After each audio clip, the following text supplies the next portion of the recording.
বছরের প্রথম দিনেই নতুন বইয়ের ঘ্রাণে উচ্ছ্বসিত কোমলমতিরা। সন্তুষ্টির কথা জানিয়েছেন শিক্ষক আর অভিভাবকরাও। প্রতিনিধিদের পাঠানো তথ্য ও ছবিতে আরও জানাচ্ছেন সিরাজুম্মনির শুভ। চট্টগ্রামের বিভিন্ন স্কুলে স্বল্প পরিসরে বই বিতরণ করা হয়েছে। বছরের প্রথম দিন আগের মতো বই উৎসব না হলেও বেশিরভাগ স্কুলই শিক্ষার্থীদের নতুন বই দিয়েছে। তবে কয়েক জায়গায় ভিন্নতাও রয়েছে। অনেক স্কুলে শিক্ষার্থীরা বই পায়নি বলে অভিযোগ উঠেছে। বরিশালে প্রাথমিক ও মাধ্যমিক বিদ্যালয়ের শিক্ষার্থীদের হাতে তুলে দেওয়া হয়েছে নতুন বই। 3 দিনের রাষ্ট্রীয় শোক থাকায় শিক্ষা প্রতিষ্ঠানগুলোতে ছিল না উৎসব। নতুন বই হাতে পেয়ে খুশি শিক্ষার্থীরা।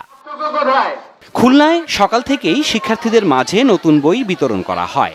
তবে প্রাথমিক স্তরের সব বই পেলেও মাধ্যমিকের 44% বই এখনো পৌঁছায়নি বলে জানিয়েছে স্থানীয় শিক্ষা অফিস। একবারে সব পড়া পাইছি এবং একটাই পাইছি, এটা আসলে খুবই একটা ভালো দিক। কোমলমতি শিক্ষার্থীদের হাতে নতুন বই দেওয়া হয়েছে রাজশাহীতে। প্রাথমিকে 41,626টি এবং প্রথম থেকে পঞ্চম শ্রেণী পর্যন্ত দেওয়া হয়েছে 11,19,204টি বই। চাঁপাইনবাবগঞ্জেও ক্ষুদে শিক্ষার্থীদের হাতে তুলে দেওয়া হয়েছে নতুন পাঠ্য বই। এবার বইয়ের মলাটে জুলাই বিপ্লবের গ্রাফিতি থাকায় উচ্ছ্বসিত শিক্ষার্থীরা।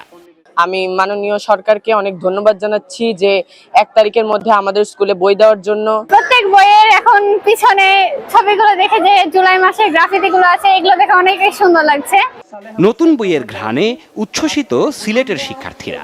জেলার সব শিক্ষা প্রতিষ্ঠানে নতুন পাঠ্য বই পেয়েছে শিক্ষার্থীরা। শহরের অগ্রগামী বালিকা উচ্চ বিদ্যালয় প্রাঙ্গণে কার্যক্রমের উদ্বোধন করা হয়। ময়মনসিংহে উৎসবমুখর পরিবেশে বই বিতরণ করেছে শিক্ষা প্রতিষ্ঠানগুলো। নগরীর বিদ্যাময়ী সরকারি বালিকা উচ্চ বিদ্যালয়ে আয়োজনের উদ্বোধন করেন জেলা প্রশাসক। বছরের প্রথম দিন জয়পুরহাটের শিক্ষার্থীরাও হাতে পাঠ্য বই পেয়েছে। রাষ্ট্রীয় শোক থাকায় এবার কোনো উৎসব নেই। নতুন বছরে ব্রাহ্মণবাড়িয়ার শিক্ষার্থীদের হাতে নতুন পাঠ্য বই তুলে দিয়েছেন শিক্ষকরা। তবে সাবেক প্রধানমন্ত্রী বেগম খালেদা জিয়ার মৃত্যুতে রাষ্ট্রীয় শোক পালিত হওয়ায় এবার বই উৎসবের কোনো আনুষ্ঠানিক আয়োজন ছিল না। হিলি সীমান্তের কোমলমতি শিক্ষার্থীরাও পেয়েছে নতুন বই। হাকিমপুর উপজেলা পরিষদ আদর্শ বিদ্যানিকেতনে বই বিতরণের আনুষ্ঠানিক উদ্বোধন হয়। খাগড়াছড়িতে 706টি প্রাথমিক এবং 123টি মাধ্যমিক বিদ্যালয়ে শিক্ষার্থীদের বই দেওয়া হয়েছে। জেলা জুড়ে একযোগে বিতরণ করা হয় নতুন বই। কিশোরগঞ্জে সাধারণ ও মাদ্রাসা পর্যায়ের শিক্ষার্থীদের হাতে নতুন পাঠ্য বই তুলে দেওয়া হয়েছে। উৎসব ছাড়াই নিজ নিজ শিক্ষা প্রতিষ্ঠান থেকে নতুন বই সংগ্রহ করেছে শিক্ষার্থীরা।